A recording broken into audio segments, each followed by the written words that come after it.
मूळव्याध झाल्यावर काय खाल्लं जातं यावर त्रास वाढतो किंवा कमी होतो.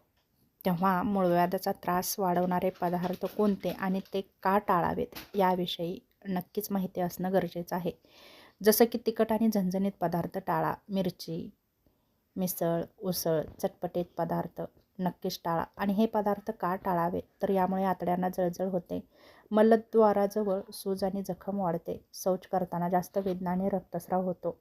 तळलेले आणि तेलकट पदार्थ जसं की भजी, वडे, समोसे, पकोडे, चिप्स का टाळावेत तर यामुळे पचन मंदावतं, बद्धकोष्ठता वाढते, मल कठीण होतो आणि जोर लावावा लागतो. जसं की मैद्याचे पदार्थ पाव, ब्रेड, बिस्किट, केक, पिझ्झा का टाळावा तर यामुळे फायबर कमी होतं आणि पोट साफ होत नाही आणि आतड्यांवर ताण येतो.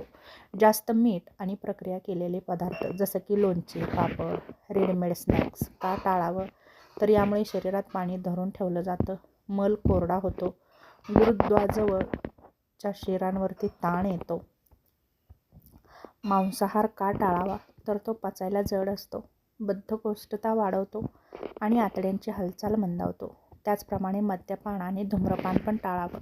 यामुळे शरीराचं निर्जलीकरण होतं, रक्तवाहिन्यांमधील सूज वाढते आणि मूळव्याध वाढतो. त्याचप्रमाणे चहा आणि कॉफी जास्त प्रमाणात घेणंही टाळावं.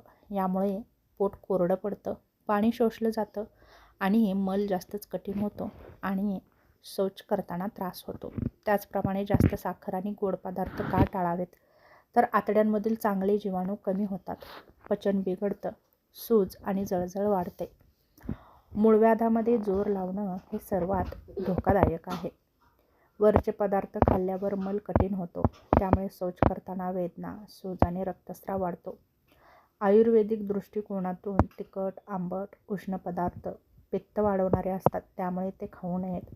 मूळव्याध आणि पित्त आणि वात होतो, त्यामुळे हे पदार्थ टाळणं खूप महत्त्वाचं आहे.